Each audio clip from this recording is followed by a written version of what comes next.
Different గా మాట్లాడడం, different గా చాట్ చేయడం అదంతా చేస్తా. అంటే బయటగా ఇక ఒక గే లాగా మాట్లాడడం అదంతా చేస్తున్నాను. మరి మీ ఇంట్లో చెప్పారా మన పెళ్ళి ఎప్పుడన్నా ఆడపిల్లలు ప్రత్యేకంగా చాలా గట్టిగానే అడుగుతారు, మరి నువ్వు ఎప్పుడు అడగలేదా వాళ్ళ పేరెంట్స్ చెప్పాడా లేదని? సేమ్ తనలాంటి మొబైల్ నాకు గిఫ్ట్ చేశారు సార్. ఓకే, ఇద్దరిది సేమ్ మొబైల్? ఇద్దరిది ఒకటే ఫోన్, సేమ్ వాల్ పేపర్స్ ఉండేది. వాల్ పేపర్స్ కూడా సేమేనా? అమ్మాయిలతో మామూలుగా ఫ్రెండ్లీ రిలేషన్షిప్ ఏమో, ఈ ఫిజికల్ ఇంటిమసీ అనేటి అంటే కలిసేటటువంటి ఉద్దేశం అతనికి లేదేమో. అసలు మీ ఇద్దరి మధ్యన అటువంటి సంబంధం ఏమైనా ఉందా? వాళ్ళ ఫ్రెండ్స్ తో మాట్లాడటం విరక్తి వచ్చింది. మేము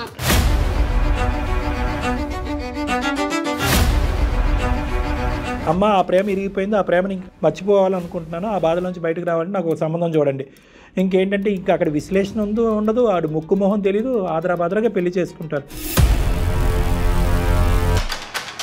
ఇప్పుడు నువ్వు లేకపోతే నేను బ్రతకలేను, నువ్వే కావాలి అని చెప్పేసి అంటున్నాను సార్. ఇప్పుడు ఆ ప్రాంక్ కాస్త అందరి జీవితానికి ఒక బ్లాంక్ అయింది. పిచ్చా వెర్రా ఏమనాలి దీన్ని? ఈ ఎంగేజ్మెంట్ కట్ ఆఫ్ అంటే కనుక ఈ అమ్మాయి అసలు వ్యక్తిత్వం మీద, ఈ అమ్మాయి నిర్ణయాధికారుల మీద తల్లిదండ్రులకి పూర్తిగా నమ్మకం అనేది పోతుంది. ఇమీడియట్గా కాకపోయినా కొన్ని రోజుల తర్వాత నాగాలి. నువ్వు అసలు ఒక నెల 15 రోజులు కూడా వెయిట్ చేయకుండా అమ్మ అది క్లోజ్ ఇది అంటే కనుక ఎలా?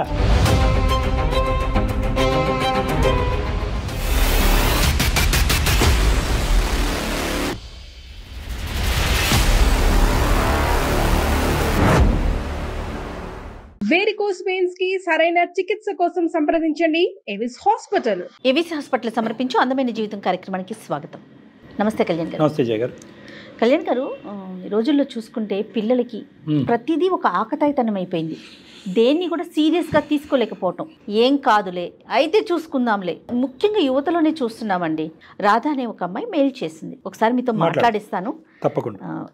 ఈ ఆట పట్టించడం అనేది ఉంటుంది చూడండి, క్యాజువల్గా ఎంజాయ్మెంట్ ఎక్కడో చూసి మనం చేద్దాం. హలో హలో, నమస్తే అండి రాధ గారా? అవును. నమస్తే అమ్మా, నేను జయాని సుమన్ టీవీ నుంచి మాట్లాడుతున్నాను. నమస్తే మేడం. నమస్తే అమ్మా, మెయిల్ చేశారు మీరు మాకు. నా మెయిల్ చూసి రెస్పాండ్ అయినందుకు చాలా థ్యాంక్స్ మేడం. మెయిల్ అంతా నేనైతే చదివాను, కానీ డాక్టర్ గారికి అయితే అసలు నేనేమీ రివీల్ చేయలేదు. డాక్టర్ కళ్యాణ్ చక్రవర్తి గారు ఉన్నారు, ఒకసారి మాట్లాడమ్మా. Okay madam. రైట్. ఏం పేరు మేడం? రాధా అండి. నమస్తే సార్. నమస్తే అమ్మా, చెప్పండి అమ్మా, ఎవరిది సమస్య? సార్ సమస్య నాదే సార్. చెప్పమ్మా.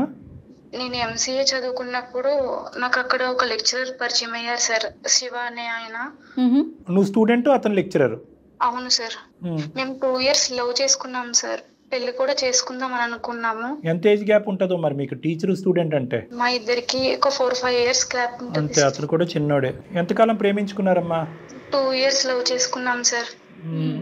బానే ఉంది అక్కడ వరకు. మరి ఈ విషయం నేను మా పేరెంట్స్ కి కూడా చెప్పాను సార్. వాళ్ళు కూడా నీకు ఏది కరెక్ట్ అనిపిస్తే అది చేయని చెప్పేసి అని అన్నారు సార్. తర్వాత మేము హ్యాపీగానే ఉన్నాం. అతని పేరెంట్స్ కండి నేనంత అలా అడగలేదు వాళ్ళ పేరెంట్స్ గురించి. మేము నార్మల్ గానే ఉండేవాళ్ళం, మేము నార్మల్ గా మాట్లాడుకునే వాళ్ళం. అంటే పెళ్లి ఎప్పుడు చేసుకుందాం అనుకున్నారు? అంటే నేను ఎంసీఏ కంప్లీట్ అయ్యాక చేసుకుందామని అనేసి అనుకున్నాను మేడం. అతని పేరెంట్ రాదా? శివ సార్. శివ, సారీ ఇందాక నేను సరిగ్గా వినలేదు. మరి మామూలుగా క్యాజువల్గా అడుగుతారు కదమ్మా శివ, మరి మీ ఇంట్లో చెప్పారా మన పెళ్ళి ఎప్పుడన్నా ఆడపిల్లలు ప్రత్యేకంగా చాలా గట్టిగానే అడుగుతారు, మరి నువ్వు ఎప్పుడు అడగలేదా వాళ్ళ పేరెంట్స్ చెప్పాడా లేదని? అలా ఏమీ అడగలేదు సార్. అంటే తెలుస్తుంది కదా, ఇంకా తెలుసుకుందాము అని అనుకున్నాం సార్. సరేలే అమ్మా. తర్వాత మేము హ్యాపీగానే ఉన్నాం సార్. నా బర్త్డేకి జరిగింది, నా బర్త్డేకి వచ్చారు, గిఫ్ట్ కూడా ఇచ్చారు సార్, మొబైల్. సేమ్ తనలాంటి మొబైల్ నాకు గిఫ్ట్ చేశారు సార్. ఓకే, ఇద్దరిది సేమ్ మొబైల్? ఇద్దరిది ఒకటే ఫోన్, సేమ్ వాల్ పేపర్స్ ఉండేది. వాల్ పేపర్స్ కూడా సేమేనా? అవును సార్. అయితే రీసెంట్ గా ఒక బర్త్డే లో మేము కలిసాం మేడం. కలిసినప్పుడు మా ఫోన్స్ ఎక్స్చేంజ్ అయ్యాయి, మేము చూసుకోలేదు మేడం. అదేలే, same wall paper same phones అంటున్నారు కదా, దాని వల్ల నేను ఇంటికి వెళ్ళిపోయాను మేడం. ఇంటికి వెళ్ళిపోయాక ఆ ఫోన్ చూస్తున్నా మ్యామ్. చూసినప్పుడు ఒక మెసేజ్ వచ్చింది, నా ఫోన్ అనుకుని ఓపెన్ చేస్తున్నా మేడం. ఏది? శివ ఫోను? అవును మేడం. అంటే పాస్వర్డ్స్ తెలుసు కదా మేడం. అదేలే. సో నేను ఓపెన్ చేశాను. ఓపెన్ చేస్తే అప్పటికి ఒక అబ్బాయి మెసేజ్ చేసి ఉన్నాడు మేడం. అబ్బాయి మెసేజ్ వచ్చింది. వస్తే నేను అప్పుడు చూస్తున్నా మేడం. చూస్తుంటే ఆ అబ్బాయి డిఫరెంట్ గా మాట్లాడడం, డిఫరెంట్ గా చాట్ చేయడం అదంతా చేస్తుంది. అంటే బయటగా ఇక ఒక గే లాగా మాట్లాడడం అదంతా చేస్తున్నాను మేడం. ఏంటి సంభాషణ ఏంటి అంటే ఏం చేస్తున్నావు ఇప్పుడు, ఎలా ఉన్నావు, నువ్వు ఎందుకు దూరం పెడుతున్నావు, ఎప్పుడు కలుద్దాం అలా సార్. అంటే వాళ్ళిద్దరు ఫ్రెండ్స్ కదమ్మా, బహుశా చాలా క్లోజ్ బాయ్ ఫ్రెండ్స్ అయి ఉండొచ్చు. ఎందుకు నువ్వు అలా అనుకుంటున్నావు? అందులో ఏమైనా కంటెంట్ ఉందా? లేదు సార్. కాదు, భాష ఇంకా విచిత్రంగా ఉందా, ఇంకా అసహ్యంగా? అవును సార్. అంటే వాళ్ళిద్దరి మధ్యన గే అని బై అనే పదాలు వద్దులే అమ్మా, ఎందుకంటే దానికి చాలా ఆధారాలు ఉండాలి, చాలా మాట్లాడుకోవాలి. ఏం చూసావు? ప్రత్యేకంగా ఏమైనా మెసేజ్ చూసావు అందులో? అవును సార్. అంటే మిస్ యూ, నువ్వేమన్నా పక్కన ఉన్నావు, నీ గర్ల్ ఫ్రెండ్ పక్కన ఉందా అని చెప్పేసి పెట్టారు సార్. ఇంకా చాలా డీప్ గా వల్గర్ గా పెట్టారు సార్. అది ఇంకా నేను అసలు ఏం చెప్పలేను సార్, అంత చాలా డీప్ గా ఉంది సార్ మొత్తం మెసేజెస్ అన్ని. కాదమ్మా, మీ ఇద్దరి మధ్యన ఇప్పుడు నువ్వు అన్నది ఏంటి, నీ మనసులో భావం నాకు అర్థమైంది. ఇప్పుడు ఆ అబ్బాయికి కేవలం అమ్మాయిలు అంటే కాదు, అబ్బాయిలు అంటే కూడా అట్రాక్షన్, ఇంట్రెస్ట్ ఉన్నట్టుగా నాకు ఆ మెసేజ్ల ద్వారా తెలిసింది అని నువ్వు అంటున్నావు. కానీ అమ్మాయిలతో మామూలుగా ఫ్రెండ్లీ రిలేషన్షిప్ ఏమో, ఈ ఫిజికల్ ఇంటిమసీ అనేటి అంటే కలిసేటటువంటి ఉద్దేశం అతనికి లేదేమో. అసలు మీ ఇద్దరి మధ్యన అటువంటి సంబంధం ఏమైనా ఉందా? అలా ఏమీ లేదు సార్. అంటే మేము ఇంకా అర్థం చేసుకుందాం అనే దానిలోనే ఉంది సార్, ఇంకా అంత డీప్ గా మేమేమి వెళ్ళలేదు సార్. సో ఈ సంభాషణ చూసేటప్పటికి మరి నువ్వు ఫోన్ చేసి అడిగావా? ఏ ఫోన్ లో చేయాలి, ఎవరికి చేయాలి? అతను ఫోన్ నుంచి నీ ఫోన్ కి చేయాలి, మరి చేసావా? అలా ఏం లేదు సార్. నేను ఇంకా ఫోన్ స్విచ్ ఆఫ్ చేసేసి నేను హాస్టల్ వెకేట్ చేసి వెళ్ళిపోయాను సార్. అక్కడ ఇచ్చేసి. కాదమ్మా, అసలు ఇది కరెక్టో కాదో మరి శివాని కన్ఫర్మ్ చేసుకోవాల్సింది కదా, వాళ్ళ ఫ్రెండ్స్ తో మాట్లాడటం. విరక్తి వచ్చింది మేము.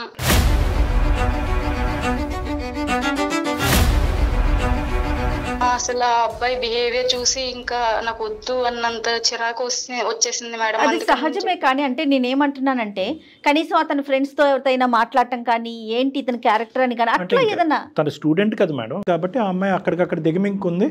వీళ్ళిద్దరి మధ్య ఇంతకు ముందు నుంచి ఉన్నదా, వన్ ఆఫ్ మెసేజా? ఇంకా ఉంది సార్. అంటే చాలా డీప్ గా ఉన్నాయి సార్ మెసేజెస్ అన్ని. సో చాలా లోతుగానే ఉంది.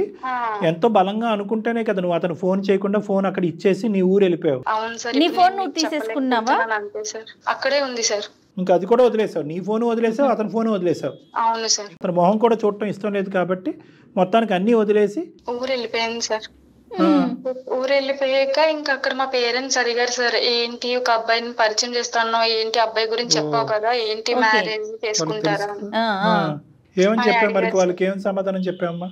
అది ఏం లేదు అని చెప్పి నేను ఇంకా కట్ చేశాను సార్. ఆ టాపిక్ ఏమి ఇంకా తీసుకురాలేదు వాళ్ళ దగ్గర. వాళ్ళు వేరే సంబంధాలు, మ్యారేజ్ ప్రపోజల్స్ నాకు తీసుకురావడం జరిగింది సార్. 2 years పాటు లవ్ స్టోరీ, అందులో గురు శిష్యులు మీ ఇద్దరు. ఏదో ర్యాండమ్గా రోడ్డు మీద కలిసినటువంటి బాయ్ ఫ్రెండ్ గర్ల్ ఫ్రెండ్ కాదు, ఇన్స్టాగ్రామ్ లవ్ స్టోరీ అసలేనే కానే కాదు. ఎంత కాదనుకున్నా అతని మీద ఒక భయం ఉంది, భక్తి ఉంది. 2 years పాటు నీకు ఎటువంటి అనుమానం రాలేదు.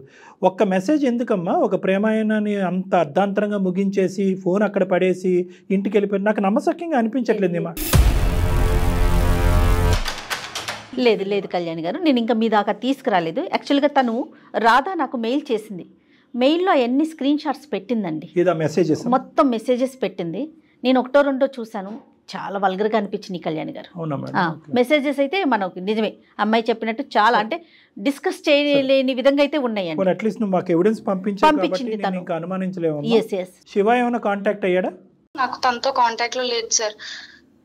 కానీ ఏమైంది అంటే నేను మ్యారేజ్ ప్రపోజల్స్ తీసుకొచ్చినప్పుడు ఎంగేజ్మెంట్ అయిపోయింది సార్. నాకు యాక్సెప్ట్ చేయడం జరిగింది. నాకు వేరే అబ్బాయితో అయిపోయింది సార్. శివ గుడ్ బై చెప్పకుండానే ఇంటికి వెనక్కి వచ్చేయటం, ఎంగేజ్మెంట్ కుదరటానికి ఎంత టైం ఉంది సుమారుగా? 15 days సార్. ఓ అబ్బో, ఏంట్రా అంత స్పీడ్ నువ్వు? అంటే అంత ఫాస్ట్ గా వదిలేసావు?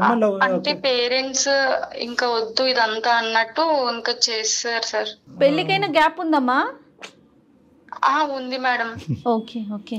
ఈ తర్జన భర్జనలోనే చాలా మంది ఆడపిల్లలు తప్పులు చేస్తారని చెప్తున్నాం. మనకి ఏంటంటే అమ్మ ఆ ప్రేమ ఇరిగిపోయింది, ఆ ప్రేమని మర్చిపోవాలనుకుంటున్నాను, ఆ బాధ నుంచి బయటకు రావాలని నాకు ఒక సంబంధం చూడండి. ఇంకేంటంటే ఇంకా అక్కడ విశ్లేషణ ఉండదు, ఆడు ముక్కు మొహం తెలీదు, ఆదరాబాదరాగా పెళ్లి చేసుకుంటారు. అట్లీస్ట్ నీవు ఎంగేజ్మెంట్ చేసుకున్న వ్యక్తి మంచోడా? మంచోడే సార్, మాట్లాడుతున్నాను, నార్మల్ గానే ఉంది. ఇప్పుడు సమస్య ఏంటి మా దాకా మెయిల్ చేయడానికి రీజన్ ఏంటి? ఏమైందంటే మ్యామ్ మళ్ళీ తర్వాత కొన్ని డేస్ తర్వాత మళ్ళీ శివ మ్యూచువల్ కాంటాక్ట్స్ ద్వారా నన్ను కాంటాక్ట్ అయ్యారు మ్యామ్, మా ఇంటికి వచ్చారు. ఓకే. ఇప్పుడు నాకు జరిగిందంతా నేను మొత్తం చెప్పాను, ఇలా చూసాను ఏది అని చెప్పి. చెప్తే లేదు నేను నిన్ను ప్రాంక్ చేశాను, ఆ మెసేజ్ చేసింది నేనే అని చెప్పేసి అంటున్నారు మేడం. అవును సార్, ప్రాంక్ అయ్యాడు కదమ్మా. అయితే మొత్తం నేనే చేశాను అని చెప్పి ఆ మెసేజ్లు అవన్నీ చూపిస్తున్నారు మేడం, ఆ ఫోన్ అంతా చూపిస్తున్నారు. ఆయన సరదాగా ఆట పట్టిద్దామని పెట్టారంట సార్. ఏ నెంబర్ నుంచి పెట్టాడు? ఆ నెంబర్ ఎవరిది? అది వేరే నెంబర్ నుండి, ఆయన పేరు మీదే ఉంది సార్ అది కూడా. ఇప్పుడు ఇది ఎలా ఉంది అంటే సింపుల్ గా ఆ అబ్బాయి ఏంటంటే నువ్వు ఎంత స్పీడ్ గా వచ్చావో ఆ అబ్బాయి అంత స్పీడ్ గా మీ ఇంటికి వచ్చి అసలు ఎవరూ నమ్మలేనటువంటి ఒక అంశాన్ని చెప్పేటప్పటికి మాకెవరికి అర్థం కావట్లేదు. అతని ఫోన్ నీ దగ్గర ఉంది, నీ ఆ ఫోన్ నుంచి ప్రాంక్ చేయటం ఏంటి అంటే ముందుగానే పసిగట్టాడా ఈ ఫోన్ నువ్వు పట్టుకెళ్తావని? ఏంటి అసలు ఎప్పటి నుంచి ఉందా సంభాషణ? ఎన్ని రోజుల సంభాషణ? అది ఒక 5 days నుంచి ఉంది సార్. 5 days మెసేజ్ ముందే ప్రీ ప్లాన్డ్ గా అనుకుని చేశాడంట సార్. నంబర్ ఎవరిది? ప్రాంక్ చేద్దాము అని చెప్పి. నంబర్ ఎవరిది? తనదేనంట సార్. వేరే అబ్బాయి అంటే వేరే అబ్బాయి లాగా చేద్దాము అన్నట్టు తన సిమ్ నుంచి చేశాడు సార్. అతనికి ఇంకో నంబర్ ఉందన్నది నీకు తెలుసా? అలా ఏం లేదు సార్, అంటే తన తర్వాత చెప్పడం వల్లే తెలిసింది సార్ నాకు ఇలా జరిగింది ఇదంతానని. ప్రాంక్ అన్నది నమ్ముతున్నావా? నాకు ఇంకా అసలు ఏం అర్థం కావట్లేదు సార్, మొత్తం అంతా ఏదో పిచ్చి పిచ్చిగా అవుతుంది సార్. అంతా ఒక డైలమాలో ఉన్నా సార్. ఎంగేజ్మెంట్ అయ్యిందని చెప్పి కామన్ ఫ్రెండ్స్ ద్వారా కనుక్కుని వచ్చేసాడు. అవును సార్. ఇప్పుడు ఏమంటాడు? ఇప్పుడు నువ్వు లేకపోతే నేను బ్రతకలేను, నువ్వే కావాలి అని చెప్పేసి అంటున్నాడు సార్. ఇప్పుడు ఆ ప్రాంక్ కాస్త అందరి జీవితానికి ఒక బ్లాంక్ అయింది. పిచ్చా వెర్రా ఏమనాలి దీన్ని? ధూమ్ ధామ్ అని పెద్దల సమక్షంలో ఎంగేజ్మెంట్ చేసుకున్నారు. అవును సార్. పెళ్లి డేట్ కూడా ఫిక్స్ అయిందా? అయ్యింది సార్. ఇప్పుడు ఈ అబ్బాయి నీకు నచ్చాడమ్మా బానే? ఈ అబ్బాయి కూడా బానే మాట్లాడుతున్నాడు సార్, కానీ అసలు ఏం చేయాలో అర్థం కావట్లేదు సార్. ఇటు పేరెంట్స్ గురించి పరువు గురించి ఆలోచించి ఈ అబ్బాయిని చేసుకోవాలా లేదంటే లవ్ చేసిన అబ్బాయిని చేసుకోవాలా నాకు ఏం అర్థం కావట్లేదు. ఈ ఒక్క అంశం తీసి పక్కన పెట్టేస్తే రాదా? చాలా సింపుల్ అమ్మా ఇది. శివ గురించి మీ అభిప్రాయం ఏంటి? శివ కూడా మంచోడే సార్, చాలా బాగా చూసుకునేవాడు, బాగానే ఉండేవాడు సార్ నాతో కూడా. ఎక్కడ కూడా 2 years పాటు కానీ లేదంటే అంతకు ముందు ఒక లెక్చరర్ స్టూడెంట్ గా మీరిద్దరు అంటే ఈ పరిచయంలోకి మారక ముందు కానీ అప్పుడు ఒక గౌరవం ఉంది, తర్వాత కూడా ఒక ప్రేమ ఉంది కదమ్మా. ఎప్పుడు కూడా ఇంకో విధంగా ప్రవర్తించినటువంటి సందర్భాలు ఎప్పుడు లేవు. అదే విధంగా ఏంటంటే నువ్వు చెప్పిన దాన్ని బట్టి వేరే మగవాళ్ళతో ఆ విధంగా చూసినటువంటి సందర్భాలు కూడా లేవు. కాబట్టి ఇది ప్రాంక్ అని ఖచ్చితంగా మనం అనుకోవచ్చు. శివాకి ఇది ఒక్క అంశం తప్ప ఇంకేది బ్లాక్ మార్క్ అయితే లేదు. అబ్బో సింపులే అన్నాను కానీ మరి ఆల్రెడీ ఎంగేజ్మెంట్ అయిపోయింది, పెద్దవాళ్ళు తీసుకొచ్చారు, పెళ్లికి రెడీ అయిపోతుంది. అవతల కుటుంబం కూడా ఉంది కదా కళ్యాణ్ గారు. కుటుంబం ఉంది. ఇంకొకటి ఏంటంటే మేడం అసలు ఈ అమ్మాయి మీదే ఈ అమ్మాయి వాల్యూ సిస్టమ్ మీదే వాళ్ళ పేరెంట్స్కి ఒక క్వశ్చన్ మార్క్ వస్తుంది. అవును. లవ్ స్టోరీ స్టార్ట్ అయినప్పుడు సీదా వెళ్ళి పేరెంట్స్కి చెప్పింది. అవును. అది ఒక గొప్ప విషయం. తల్లిదండ్రులు యాక్సెప్ట్ చేశారు. అదేంటమ్మా టీచర్ స్టూడెంట్గా ఉండకుండా లవ్ స్టోరీ ఏంటి అనేటువంటిది యాక్సెప్ట్ చేశారు. తర్వాత ఈ అమ్మాయి వచ్చి ఇంక ఈ విషయాలన్నీ బహుశా చెప్పుండదు, అమ్మ అది క్లోజ్ యూ గో అహెడ్ అనగానే వెళ్ళి సంబంధాలు చూశారు. మళ్ళీ ఇప్పుడు వాడు మళ్ళీ ఎంటర్ అయ్యాడు, నా సోకాల్డ్ బాసు టీచరు ప్లస్ ఇప్పుడు నా లవర్ మళ్ళీ ఎంటర్ అయ్యాడు. ఈ ఎంగేజ్మెంట్ కట్ ఆఫ్ అంటే కనుక ఈ అమ్మాయి అసలు వ్యక్తిత్వం మీద ఈ అమ్మాయి నిర్ణయాధికారుల మీద తల్లిదండ్రులకి పూర్తిగా నమ్మకం అనేది పోతుంది. ఇప్పుడు వీళ్ళింట్లో ఎలా కొట్టుకు ఇబ్బంది పడినా వేరే విషయం, కానీ ఇది వేరే కుటుంబానికి సంబంధించినటువంటి అవును. సో ఇక్కడ మనం సింపుల్గా చూడాలి అంటే కనుక పరువు వర్సెస్ లవ్ అంతే. సో రెండోసారి వచ్చినటువంటి ఈ అబ్బాయి ఎవరైతే అంటే ఎంగేజ్మెంట్ అయినటువంటి అబ్బాయిని నేను విడిచి ఉండలేకపోతున్నాను, ఈ అబ్బాయి కూడా నచ్చాడు అనే సబ్జెక్ట్ తీసి పక్కన పెట్టేసేయండి. మీ ఇద్దరి మధ్యన అంత బాండ్ కుదిరే అంత టైం కూడా లేదు. ఇక్కడ మెయిన్గా ఏంటంటే పరువుకు సంబంధించినటువంటి అంశం. రేపొద్దున ఏంటంటే నిన్నే కాకుండా మీ తల్లిదండ్రులను కూడా వేలెత్తి చూపెట్టి నిలదీసేటటువంటి పరిస్థితి ఉంటుంది. మీ అమ్మాయి యొక్క బ్యాక్గ్రౌండ్ కప్పిపుచ్చేటటువంటి ప్రయత్నంలో మా అబ్బాయి గొంతుకు కోస్తారా అనేటటువంటి పరువుకు సంబంధించినటువంటి అంశం, చీటింగ్ కేసులు, ఇవన్నీ రకరకాల తతంగాలు ఉంటాయి. అవును సార్. Right, okay. అసలు తనేమనుకుంటుంది, తన మనసులో ఏముంది? నువ్వేమన్నా ఒక సైడ్ వచ్చి ఆలోచించగలుగుతున్నామా? అంటే ఈ రెండింటిని వే చేయగలరా? ఏం చేయాలో అర్థం కావట్లేదు సార్, నాకు ఏం చూస్ చేసుకోవాలో అర్థం కావట్లేదు. ఇటు పేరెంట్స్ ఇటు లవ్ ఏం డిసైడ్ చేసుకోలేకపోతున్నాను. కాదు నాన్న, కాదు నువ్వు నాన్న, ఎక్కడైతే కంఫర్ట్ గా ఉండగలవు అనేది ఏమన్నా అట్లాంటి ఆలోచన ఏదైనా ఉందా అంటున్నారు. నీ స్నేహితురాలే ఇటువంటి సందిగ్ధ పరిస్థితుల్లో ఉంటే నీ ప్రాణ స్నేహితురాలు ఏమని సలహా ఇస్తావు? నేను నాకు లవ్ అనే చెప్తాను సార్. రైట్. సో ఇక్కడ క్లియర్ కట్గా ఏంటంటేనమ్మా, ఏమాత్రం దీనికి మించినటువంటి ఏ అంశమైనా ఇంకోటి ఏదైనా వేరేగా చెప్పుంటే కనుక అమ్మ నీకు దొరికిందే ఛాన్సు, శివాకి గుడ్ బై చెప్పేసి వెళ్ళిపోవమ్మా. ఇది ఒక్కటే కాదు, ఇలాంటివి 4-5 అంశాలు ఉన్నాయి. ఇంకేదైనా అనుకోండి, దురలవాట్లు కానీ ఇంకోటి ఏదన్నా కానీ. కానీ 2 years కానీ దానికి ముందు కానీ నీకు పావలా వంతు ఒక 10% కూడా ఏ లోపము కనిపించలేదు. ప్రాంకింగ్ అనేటటువంటిది ప్రతిసారి సరదాగా ఉండదు, అబ్బాయికైనా అమ్మాయికైనా. కరెక్ట్ అండి. ఎందుకంటే మీకు నవ్వులాటగా ఉండేటటువంటిది వేరే వాళ్ళకి ఏడుపులాట కదా కళ్యాణ్ గారు, ఏడుపులాటలాగా ఉంటుంది. అదొకటి. రెండోది ఏంటంటే ముఖ్యమైనటువంటి అంశం, చేసేటటువంటి వ్యక్తి ప్రాంక్ మరీ ఇంత అసహ్యంగా ఇంత ప్లాన్ చేసుకుని 5 రోజుల ముందే మెసేజ్లు పెట్టుకుని తన ఫోన్ నుంచే మెసేజ్లు పెట్టి ఫోన్లు మారేంత వరకు వెయిట్ చేసి అది చూసిన తర్వాత ఇప్పటి వరకు నెమ్మదిగా ఉండే అంత పిచ్చి ప్రాంక్ ఏంటి? మరీ ఇంత ప్రాక్టికల్ జోక్సా? జీవితం మీద సీరియస్నెస్ ఉండద్దు. ఇక్కడ ఇందాక నీ మనసులో మాట, ఒకప్పుడు నీ స్నేహితురాలకి జరిగితే ఏం చేసి ఉండేదని అంటే ప్రేమను గెలిపించుకో అని చెప్పుండేదని అంటున్నావు కదా. ఎన్ని ఇలాంటి అంశాలు మాట్లాడుకున్నా at the end of the day ప్రేమ గొప్పది. ప్రేమ గొప్పది కాబట్టే ఆ అబ్బాయి ఈరోజు నేను చేసిన తప్పుకి నేను శిక్ష అనిపించాలని అక్కడ ఆగిపోకుండా ఎంగేజ్మెంట్ అయిన తర్వాత ఇంకే ఫోన్ కాల్స్ లేకుండా డైరెక్ట్గా మీ ఇంటికి వచ్చేసాడు. ఇంటికి వచ్చేసి డైరెక్ట్గా నీతో మాట్లాడాడు. నీతో మాట్లాడి ఇలా ఉంది పరిస్థితి అని అన్నాడు. వెంటనే నువ్వు ఆలోచనలోకి దిగావు, ఏంటి ఏదో ప్రాంకులు ఏంటి, నాకు ఆల్రెడీ ఎంగేజ్మెంట్ అయిపోయింది, పెళ్ళి కాబోతుంది, పరువు ప్రతిష్ట నువ్వు అనలేదు.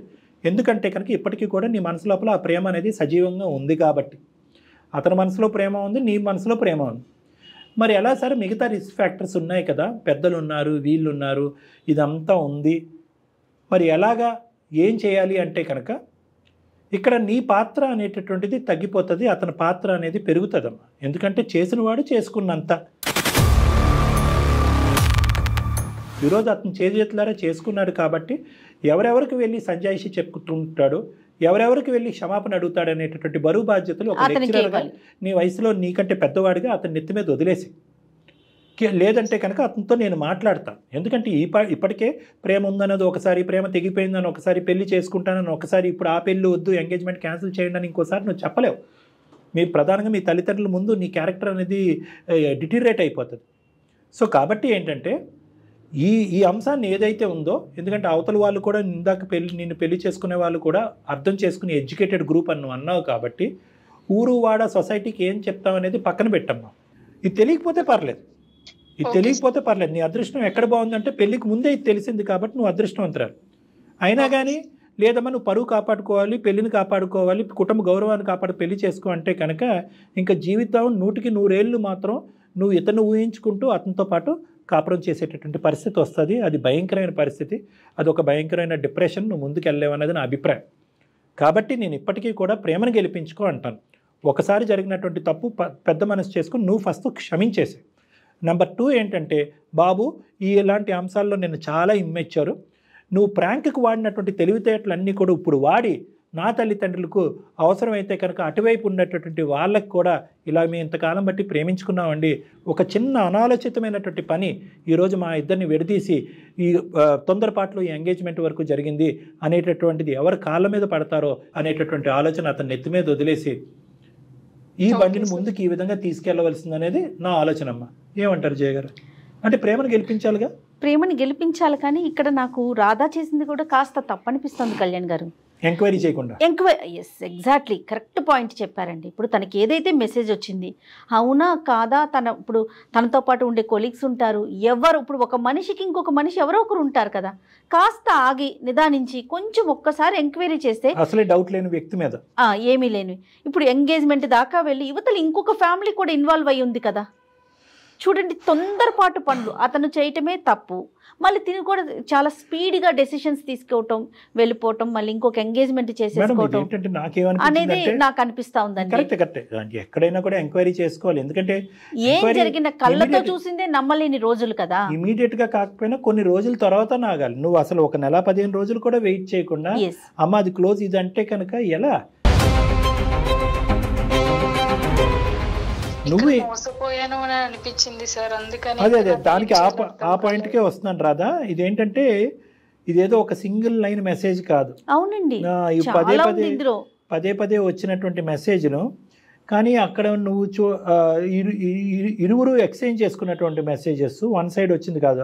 అతను ఒక నెంబర్ నుంచి మెసేజ్ పెట్టుకుంటున్నాడు, ఇంకో నెంబర్ నుంచి పెట్టుకున్నాడు. ఇది 5 నుంచి 10 రోజుల పాటు జరిగినటువంటి ప్లాన్ కాబట్టి బహుశా నీ స్థానంలో ఉన్న వాళ్ళు ఎవరన్నా నమ్ముతారేమో. సరే, గతం ఇప్పుడు దాని గురించి మాట్లాడుకునేది కాదు, కానీ ఒకే ఒక తప్పు చేశాడు, అది కూడా ఆట పట్టించడానికి తప్పు చేశాడు. వెంటనే వచ్చాడు, క్షమాపణ అనుకున్నాడు. దురదృష్టం కొద్ది 15 రోజుల్లోనే ఎంగేజ్మెంట్ అయింది.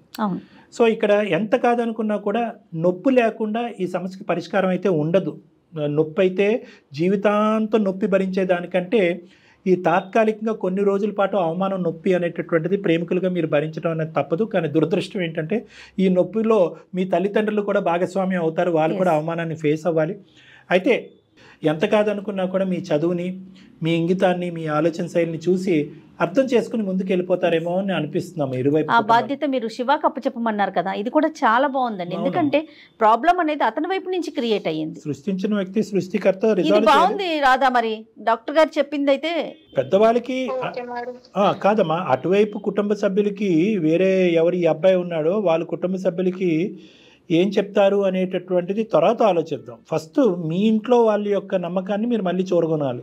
అది ఫస్ట్. దానికి ఆ అబ్బాయి బాధ్యత తీసుకోవాలి, ఆలోచించాలి. ఆ తర్వాత వాళ్ళకి ఏం చెప్తాం అనేటటువంటిది మీరు అందరూ ఒకే తట్టి మీదకి వచ్చి మాట్లాడితే బాగుంటుంది. ఏమ్మా? ఓకే సార్, మా ఇంట్లో వాళ్ళు కూడా యాక్సెప్ట్ చేస్తారు సార్. వాళ్ళు ఆల్రెడీ ముందే చెప్పున్నాను కాబట్టి వాళ్ళు అర్థం చేసుకుంటారు. వేరు తల్లి, ఇప్పుడు ఎంగేజ్మెంట్ అయిపోయింది కదా, ఇప్పుడు సిచ్యువేషన్ అంత క్లియర్ గా ఉంటది అనుకోకు, బట్ ఉండాలని కోరుకుంటాం. ఉంటాయమ్మా, చాలా ప్రశ్నలు వస్తాయి, అవమానాలు వస్తాయి, మీరు కావాలని చేశారనే మాటలు వస్తాయి. కాబట్టి ఈ మాటలన్నీ రాకూడదు అంటే కనుక ఆ అబ్బాయి కొద్దిగా మంచి గౌరవప్రదమైన ఉద్యోగం, ఒక లెక్చరర్ స్థానంలో ఉన్నాడు కాబట్టి ఒక టీచర్కి ఇచ్చేటటువంటి గౌరవం ఉంటుంది. నెంబర్ 1, అతను సాఫ్ట్గా స్మూత్గా చెప్పగలడని నేను అనుకుంటున్నాను. అప్పుడు నేనే దీని సృష్టికర్త అనే మాట అన్నప్పుడు మీ మీద, అంటే నీ మీద, నీ తల్లిదండ్రుల మీద ఉండేటటువంటి భారం కానీ అవమానం కానీ తగ్గుతాయనేది నా అభిప్రాయం. ఖచ్చితంగా పడేదేదో అబ్బాయి పడాలి. మీరైతే ఫైనల్ గా అడిగారా రాధా, ఇంకోసారి ఇలాంటివి చేయకూడదు నువ్వు చేసావంటే? ఇప్పుడంటే ఏదో అందమైన జీవితానికి ఒక లెటర్ రాసేసారు, ఒక మెయిల్ పెట్టారు, సమస్యకు ఒక పరిష్కారం కనిపిస్తోంది. ప్రతిసారి దారులు కనిపించవు కదా. అవును మేడం, నేను అడిగాను మేడం, ఇంకెప్పుడు అలా చేయను అని చెప్పేసి అన్నారు మేడం. ఇంక ఈ లెవెల్లో దెబ్బ తగిలిన తర్వాత ఇంకేం చేస్తాడులే. కానీ నువ్వు మేము చెప్పేది అంత ఈజీగా అతనితో కమ్యూనికేట్ చేయలేవని నీకు అనిపిస్తే కనుక ఒకసారి అతనితో ఫోన్ మాట్లాడదాం అన్నప్పుడు. నేను తీసుకొస్తాను సార్, డైరెక్ట్ గా తీసుకొస్తాను సార్ తనండి. పేరెంట్స్ కూడా ఒప్పుకున్నారు సార్. ఒకసారి మీరు కూడా మా పేరెంట్స్ తో మాట్లాడండి సార్. రాధా అన్నట్లుగా ఒకసారి మీ దగ్గరికి డైరెక్ట్ ఈజీ జాబ్స్ ఏనమ్మా నాకు, మీ పేరెంట్స్ తోని అబ్బాయితో మాట్లాడటం. అసలైన జాబ్ ఏంటంటే అవతల ఒడ్డున ఒక పెద్ద రావణ సైన్యం ఉంటది, అక్కడ వాళ్ళు ఏమంటారు అనేది అసలు చిక్కుముడి. అది చూద్దానండి, ఒక్కొక్క మెట్టు ఎక్కుంటూ పోతే నిదానంగా సాల్వ్ చేయొచ్చు. ఓకేనమ్మా? రైట్, ఓకే అమ్మా Radha, all the best. Bye అమ్మా. బాయ్. కళ్యాణ్ గారు, చిన్న ఫ్రాంక్ అనేది ఎక్కడికి దారి తీస్తుందో చూడండి కళ్యాణ్ గారు. ఫ్రాంక్ అయిపోయింది మరి. ప్రాంక్ అంటే ఏదో సరదాగా అక్కడికి అవ్వాలి. 10 రోజుల ప్లానింగ్ ఏంటి, అతను గుంట లోతుగా తవ్వుకోవటం కాకపోతే. ఒక ప్రాంక్ అనేటటువంటిది చేసినటువంటి వ్యక్తికి నవ్వు కలిగిస్తుంది, చూసినటువంటి మనకి ఆశ్చర్యాన్ని కలిగిస్తుందేమో, కానీ అనుభవించే వ్యక్తికి చాలా డేంజర్ కదండి అది. రైట్ అండి, ఒకసారి తీసుకొస్తానంటుంది కాబట్టి రాధా శివతో మాట్లాడే ప్రయత్నం చేద్దాం. తప్పకుండా. రైట్ కళ్యాణ్ గారు, నమస్కారం. జగన్, వేరికోస్ వెయిన్స్ కి సరైన చికిత్స కోసం సంప్రదించండి ఎవిస్ హాస్పిటల్.